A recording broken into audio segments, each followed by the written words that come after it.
Hello friends, स्वागत है आपका आपके अपने लीगल चैनल सोच पर प्रहार में। मैं हूं एडवोकेट सनी शर्मा। और दोस्तों, आज जैसे कि न्यू ईयर है और उम्मीद करता हूं दोस्तों आप सभी के लिए ये नया साल बहुत ही सारी नई ढेर सारी खुशियां लेकर के आए।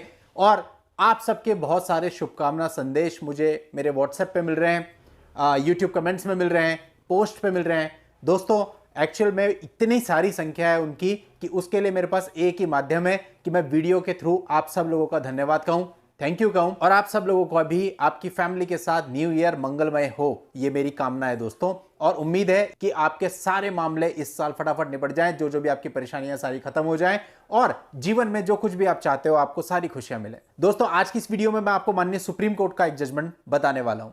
लेकिन उससे पहले ये तो बताओ कि भाई 31 दिसंबर 1 जनवरी को आप लोगों के भी अलग अलग प्लान होंगे। तो अगर नहीं है प्लान तो बना लीजिए। अभी 1 जनवरी है, पूरा दिन पड़ा है, जाइए, घूमिए फिरिए, एंजॉय कीजिए। अगर आप सोचते हैं कि आपको टेंशन है, आपका मन नहीं है, तो उस चीज को साइड में रखिए और घूम के आइए, एंजॉय करके आइए। हम भी 31 दिसंबर को कल गए थे ना, पुष्पा भाई की मूवी देख के आए। झुकेगा नहीं, पुष्पा नाम समझ के फ्लावर समझे क्या? फायर है मैं। आप भी जाओ दोस्तों, पुष्पा का प्रमोशन फ्री में कर दिया मैंने अपने चैनल पे, देख के आइए, बढ़िया मूवी है। इसके साथ साथ बच्चे हैं आपके तो स्पाइडरमैन जाइए, स्पाइडरमैन भी लगी है, एंजॉय कीजिए। चलिए दोस्तों, आपको मैं आज का निर्णय बताता हूं। बहुत ही इंपॉर्टेंट निर्णय है, पति के फेवर में निर्णय है। और दोस्तों, यहां पर सुप्रीम कोर्ट ने एक बहुत ही उम्दा टिप्पणी भी करी है, जिससे आपको डेफिनेटली राहत मिलने वाली है। दोस्तों, वीडियो में आखिर तक बने रहिएगा। चैनल को अभी तक भी सब्सक्राइब नहीं किया है तो चैनल को सब्सक्राइब करके नोटिफिकेशन बेल पर जरूर क्लिक कर ले, ताकि फ्यूचर में जब भी मैं आप लोगों के लिए इस तरह की लेटेस्ट वीडियो लेके आऊं, उसकी जानकारी आपको सबसे पहले मिले। दोस्तों, इस मामले में ऐसा था कि जो पत्नी थी उसकी मृत्यु हो गई थी और जो पत्नी के पिताजी थे उन्होंने एक एफआईआर दर्ज, section 498A, section 304B, section 323, 504, 506 और 3/4 ऑफ डीपी एक्ट। अब दोस्तों, उनका अपनी कंप्लेंट में कहना यह था कि ये लोग लगातार उससे कार मांगते थे और 10 लाख रुपए कैश देने के लिए कहते थे। उसको मारा पीटा जाता था और उसको धमकाया भी जाता था कि तुझे जान से मार दिया जाएगा अगर तूने ये सारी डिमांड्स पूरी नहीं करी। साथ ही बताया कि इस इंसिडेंट के जस्ट 10 दिन पहले उसके साथ मारपीट की गई थी। उसको धमकाया गया था कि तेरे को जान से मार दिया जाएगा। उस समय पे 2,70,000 रुपए उन लोगों को कैश में दिए भी गए थे। और 24/7/2018 को उनकी बेटी को एक फंदा बना करके उसे लटका दिया गया, मार दिया गया। अब दोस्तों, जैसे कि आप जानते हैं कि इस तरह की जो भी एफआईआर होती है, इसमें पति के साथ साथ उसके परिवार के सदस्यों का नाम भी इन्वॉल्व कर दिया जाता है। देखिए, जिसने ये अपराध किया है उसको निश्चित तौर पे सजा मिलनी चाहिए, लेकिन इसके साथ साथ ये भी नहीं होना चाहिए कि बेगुनाह लोगों को आप उसमें डाल दें।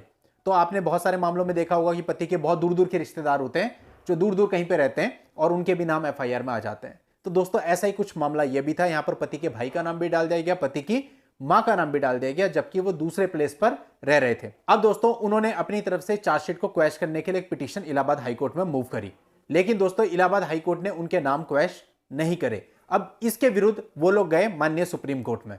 अब दोस्तों, माननीय सुप्रीम कोर्ट ने मामले के फैक्ट्स को देखा कि जो पति का भाई है वो आईसीआईसीआई बैंक में कैशियर है और वो उस समय पे, उस दिन पे, जिस दिन पे ये घटना है, उस दिन पे वो अपने बैंक में था, पूरे दिन अपनी जॉब पे था और उसकी माताजी भी उसी के साथ वहां पे रहती हैं, जो कि उस प्लेस से 40 किलोमीटर की दूरी पर है। अब दोस्तों, जब उसकी रिकॉर्ड निकाले गए, उसके एम्प्लॉयमेंट के रिकॉर्ड निकाले गए, तो वहां यह पाया गया कि 6:25 शाम तक वो वहां पर अपने बैंक में ही था और 40 किलोमीटर की दोस्तों दूरी भी थी, माताजी भी वहीं थी और नाम उनका एफआईआर में जोड़ा गया था।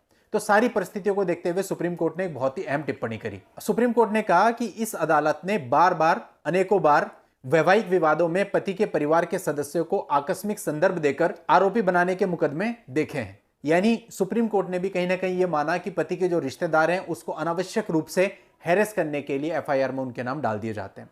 और दोस्तों, इस मामले के फैक्ट देखने के बाद जो माननीय सुप्रीम कोर्ट था उसने हाई कोर्ट का जो फैसला था उसको क्वैश कर दिया, सेटिसाइड कर दिया और पति के भाई और माताजी की तरफ से चार्जशीट क्वैश कर दी गई। तो दोस्तों, बहुत बड़ी राहत मिली। माताजी का भी नाम हट गया, भाई का भी नाम हट गया, उनके खिलाफ जो भी क्रिमिनल प्रोसीडिंग्स थी वो सारी खत्म हो गई इनिशियल लेवल पे ही। तो अगर आपके पास भी ऐसे कोई उम्दा प्रूफ होते हैं तो आपको लड़ाई लड़नी चाहिए। आपको ये नहीं सोचना चाहिए कि आपको हाई कोर्ट से राहत नहीं मिली तो आप वहीं रुक जाएं, आप सुप्रीम कोर्ट में भी मूव कीजिए। दोस्तों देखिए, अभी कल ही मेरे पास एक कॉल थी, वहां पर एक बंदे थे जिनके ऊपर, जो बता रहे थे कि मेरे ऊपर बहुत सारे फॉल्स एलिगेशन मेरी वाइफ ने लगा दिए हैं और वो बार बार इस बात को कह रहे थे कि सर मैं ये चाहता हूं कि मेरे ऊपर कोई फॉल्स मुकदमा दर्ज ना हो। देखिए दोस्तों, ऐसा नहीं हो सकता। अगर कोई फॉल्स मुकदमा आपके ऊपर दर्ज कर रहा है, आप कैसे रोक लोगे उसको? 125 उनके ऊपर एक्चुअल में दर्ज था जिसमें फॉल्स एलिगेशन लगे हुए थे।